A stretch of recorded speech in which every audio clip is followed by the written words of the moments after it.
So here it is. The dial printing's all there. Dial surface is a little rough. I'm not sure how that's going to clean up, but it was the orange hands that really did it for me. So I've got a new bezel incoming. This one has some corrosion damage. You can actually see it all the way underneath the glass, but the plating's actually not bad. I mean, it's worn, but it's not really blown through in a lot of places. It is interesting that all the pictures so far that I've seen of people saying, "Hey, this is the Brad Pitt," they all seem to have white day and date wheels, whereas the one picture that shows the watch from the movie, because I haven't seen the movie, shows black. So it should look like this. Also, the one in the movie seems to have silver buttons, but I could be wrong about that. Anyway, that's what it looks like. There it is, the Brad Pitt Once Upon a Time in Hollywood. Okay, it is a Sunday morning. It is very early. I don't work on the weekends, but I do relax, and a lot of times I relax by working on watches. So I did all my good deeds yesterday, all my husbandly chores and all my other stuff. So today I'm going to get working on this Once Upon a Time in Hollywood Brad Pitt Citizen Bullhead. As many people have pointed out, well, because Sabrina wants it, I need to get it going. 679020. Hey, look at that. It ticked a few times. So this one's going to have some challenges. Obviously, it's gold-plated case, which has some wear on the high spots. You can see the wear on the high spots, but it still has its citizen sign crown. I've seen a lot of these cases with far worse wear. I think the biggest issue, you can see where the seal failed here, and this base metal bezel started just turning to goo, and it got in underneath the seal. I got a complete replacement seal and crystal and everything, so this whole unit's going to go. We can see the lume is bad. It turned black. It's missing from a lot of the markers. But so this one, also you'll notice it lost some paint around the edge of the dial. So I'm going to have to basically I'll look at it and see how it's going to be, but we're definitely going to be re-luming this. But the orange hands are nice and unfaded. So this is a watch that got a fair amount of moisture, but not a lot of sun. Still has some of the original brushing that's on there. We'll see how cleaning it up does. Let's back out here. Let's hang on just one second. Let's get a first impression, shall we? Now, I've already loosened the back on this. I looked at it briefly. Watch is not running at all.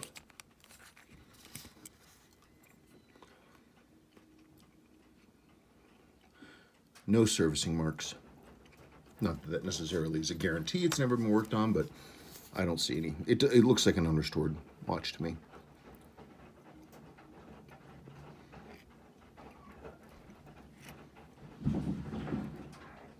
Okay, not turning it over at all. Let's get this movement ring out.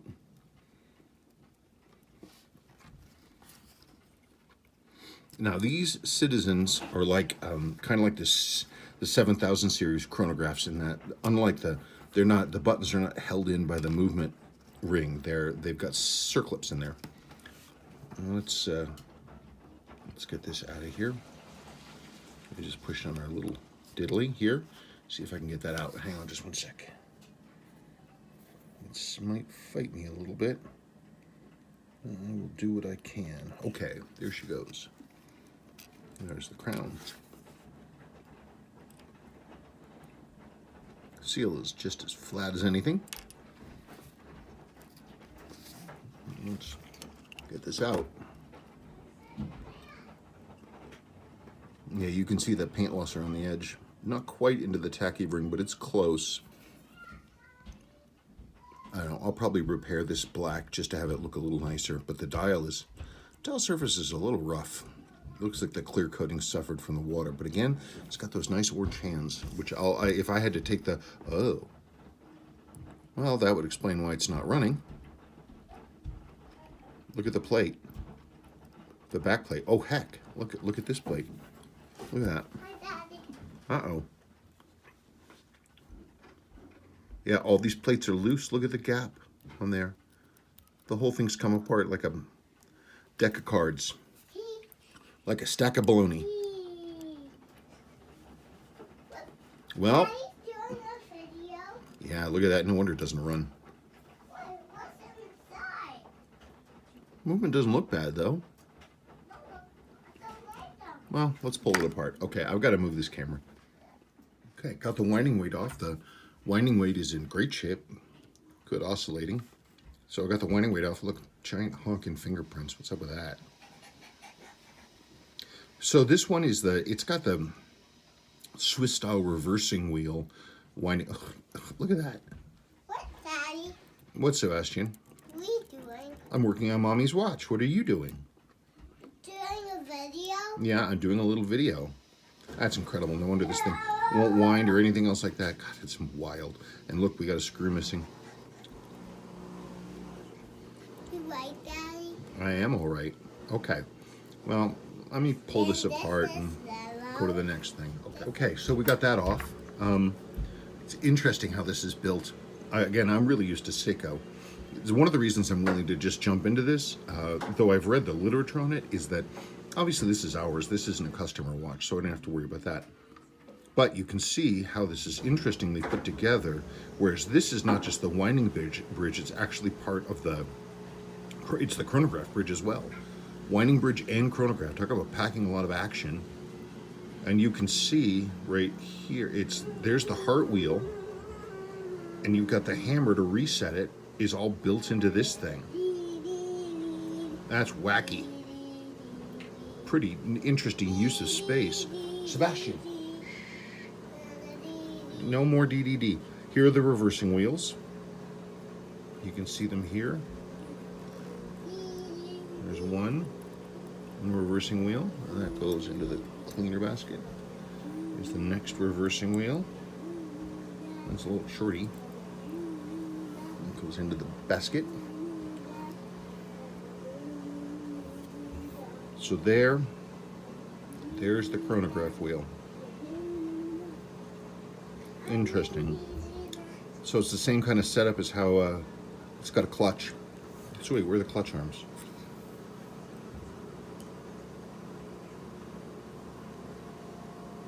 The control arms. Well, I'm gonna have to look at that. Isn't that interesting? Okay. Got your cam going on here. These double scratches here, that means it unscrews the opposite direction. Righty loody, lefty tighty. Here's another cam. You can see that there's the hammer for that. This cam right here.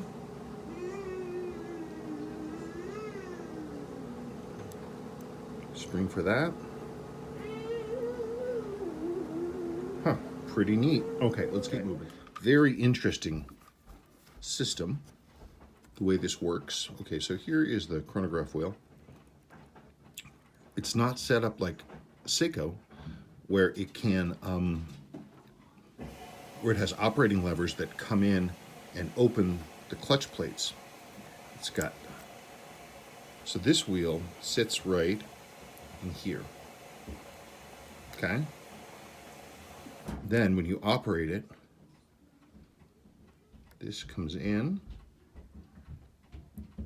like that. See this reset lever is being pressed in, and it comes in and it pushes this ring up, and the ring forces that down.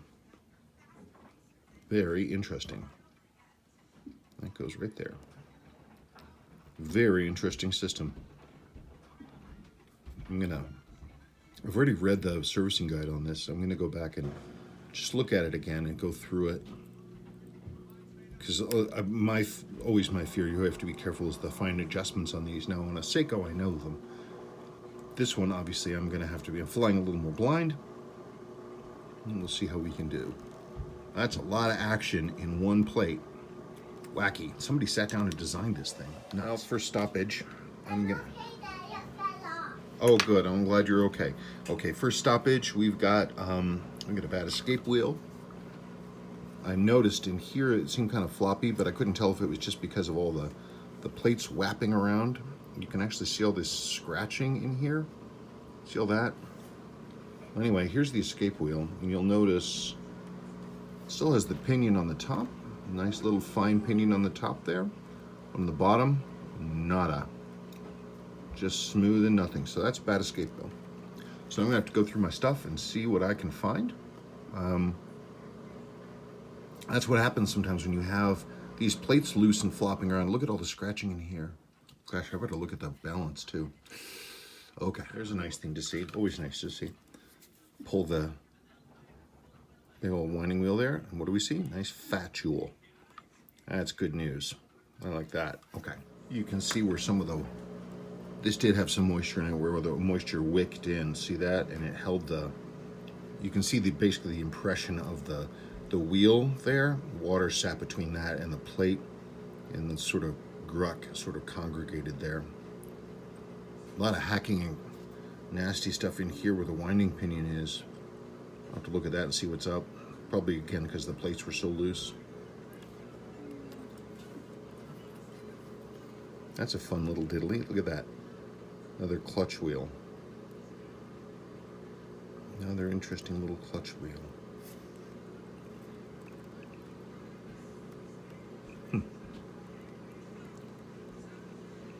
Cool. Okay. So no lower jewel, which is interesting because this has the same style drive wheel. This is for the chronograph as a Seiko 6138.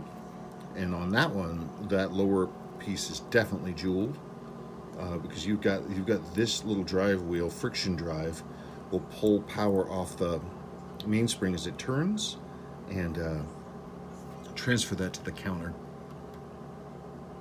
12-hour wheel. Yeah, look at all the hacking and scratching. Yeah, you can see there's the transfer wheel right there. Okay, looking at the other side now, more missing screws. This is the calendar plate. Would you stop that? Calendar plate here. 1, 2 missing screws. There's a third one, so damn. I don't even know where they are. I'm gonna have to come up with acceptable replacements. A warpy washer. This isn't the Seiko system. This is like the older style warpy washer to keep the day wheel down and in place. I don't think it's nearly as secure a system. One of the things I really like about the Seiko system is that it just holds things in place. It's got a C-clip snap, which I prefer. Wacky. Well, it's been a good number of days because I ran out of time on that Sunday, and here we are now. It's Monday. This watch, lordy, oh, man. So not only, sorry for the noise, not only did it have a lot of moisture in it, but it had some incredibly sloppy and indifferent care, and I'd say downright abuse. When I got this thing apart, there was so much missing. There were so many screws missing. Remember I was talking about the lower mainspring arbor port? Well, there's a reason why there was no jewel there. It's because the jewel was missing. Like, it literally wasn't there. There were a whole bunch of screws on the front, on the top underneath the dial that were just gone. It almost looks like it was stripped for parts. I'm not quite sure. Anyway, I managed to go through all of my jewels, and I happened to find a generic that fit this lower mainspring arbor port. But the biggest, look at all the scratching. Look at that. But the biggest deal that I had to deal with was this diafix setting here. That's not a Citizen diafix setting anymore. That's a Seiko one. The original Citizen diafix setting that was here was this port. The guy whoever had been doing this work, this hole had gotten made too big. These things are supposed to be a friction fit, and they had banged it out, and then they couldn't get it to stay in, and so the whole other side had what looked like rust on it. Rust on it here. And I couldn't figure out what the problem was. And I finally realized it wasn't rust. You can still see some of it. I'm having to still clean this up. It wasn't rust. It was some kind of weird glue. He had just glued this thing in place. Look at all the scratching. I'm not sure what the hell is going on. I'd replace this main plate if I could, but I'm still working on this to try to get it better. Repairing this hole and getting this diafix setting to sit where it's supposed to be and to have the end shake be correct, that was hours of work on a weekend. Ridiculous. And here I am again. I'd like to get this finished so Sabrina can wear it. But I've got to go back through and clean this all again and make sure it's where it needs to be. Ooh, wacky. Okay. Huh. And look what I just found. This.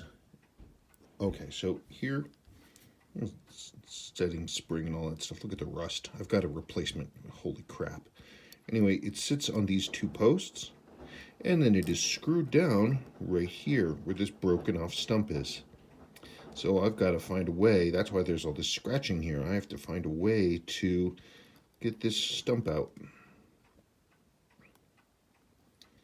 So this is what we're doing. I'm doing just basic starting repairs. Then I'm going to finish stripping this down. I don't know. I'm confused. I think I wasn't thinking clearly when I started this last weekend. So let me strip this one clean and see, and then pull this all apart and get this down here. Get that down. Okay. Well, I got it out. I had to.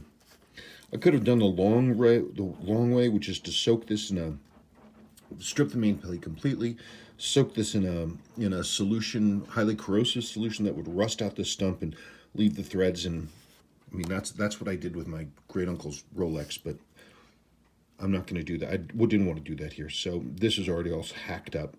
So I just drove it out, and I'll re-tap that. So let me get the rest of the stuff stripped off and let's go forward. Well, it has been a couple weeks now. Been more time. Feels like it's been for frickin' ever. This movement. People ask me sometimes, oh, how, complex and complicated or how hard it is to do this kind of work. And it occurred to me this morning that a lot of it depends on how badly abused the movement in question is. A three-hand that had been hammered is going to be tough to do, whereas a big high-end chronograph is going to be cake if it's been taken care of. So this watch had been badly abused. I don't know what to call the quote-unquote repairs that happened before, but they were terrible. The loss of one of the pins for the pallet fork is just I just don't understand at all. The missing jewels, I think it was stripped for parts. I think this thing was stripped for parts. But anyway, one of the parts was just gone, and I absolutely couldn't find it. I couldn't find it anywhere. Couldn't find it in the parts. I couldn't find it by any of my suppliers. I found one in the world. Came to me from Italy. There it is. A little teeny tiny shop. Happened to have, and I bought from them before. They've got some weird stuff. So this dude in Napoli, he's come through a few times for me, and there it is. I cannot find this anywhere. This is the stop lever for this 12-hour wheel. This 12-hour wheel right here pulls power from the mainspring. That's where this jewel was missing right here, and that's where that little gear was you were showing. So that little lever goes right in here and stops the wheel. So now it's going to be time to finally build the calendar. I cannot believe the amount of work. Okay, well, let me do it. And there it is. You can see that stop lever in place, doing what it's supposed to do. Going like that. And this is the lever that comes down from the chronograph bridge, and that will push that out and release it. Gosh, moving forward. The next fun challenge was that I started assembling the front of the calendar, and I realized that the date quick set would not be working. This is the quick set lever for the date. And then I realized that's because there was a spring that was supposed to be here, and it was missing. So I'm not going to try to, it's a pretty simple L spring, so I just made one. I'm about to test to see if it works, but it should. The lever does what it should now. It's ridiculous. Well, it is together. It is running. It is. That was crazy. That was crazy. It's the second craziest rebuild I've ever done. There's no earthly reason why this watch should be running again. In the old days, it would have just been either swapped out the entire movement or just the watch would have just been trashed. Boy, this watch got lucky. Okay, let's get some good light and look at the front. The crazy stuff I had to do, like the casing clamps were missing. I had to make that spring. Anyway, I'm not expecting a gasp of, holy crap, he's a genius. It looks better. This watch was extraordinarily rough. Oh, it was rough. I repaired the missing paint around the edge of the dial. The printing, the tacky printing is really, really, really, really faded. It's not bright at all, so you can barely see it, but it's there. Reloomed the dial and hands. Cleaned up the dial and the subdial. I had to do the dial surface was coming off, so I had to pull the markers and the citizen and re-clear coat the dial just very, very lightly to get it to settle down. So it's got a new surface on there.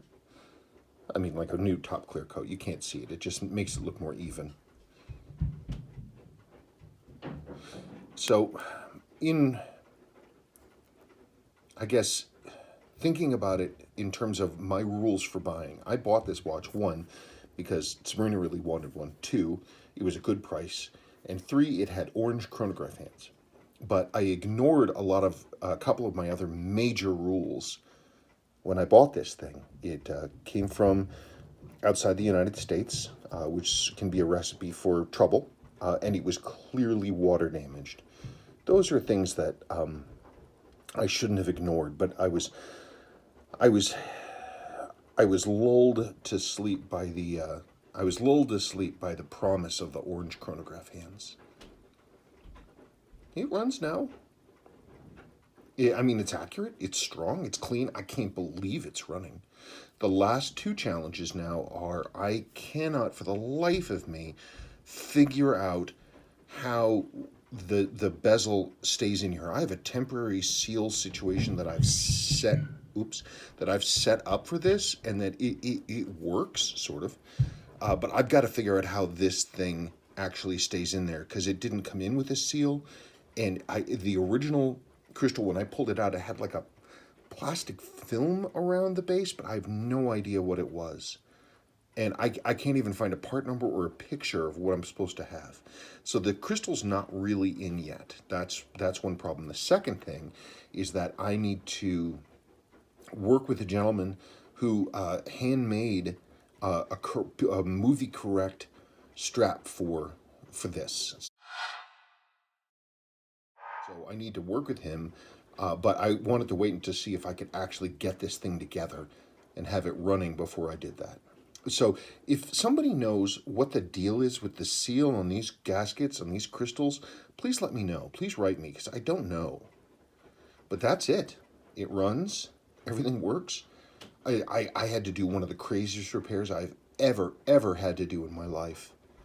I still cannot believe that about the pallet fork, the bank pin. That is just bananas. It's just bananas. And the fact that the thing was stripped for parts, and, well, it's running now. Maybe I'm coming to the end of my apprenticeship, if I could do something like this. Anyway, there it is in all of its glory. Cool. Oh, and I mean, everything works. It's great. I'm actually really happy with it. Like day and date, all the quick set stuff works. It's completely functional. The only thing I'm waiting on now is that gasket. Okay,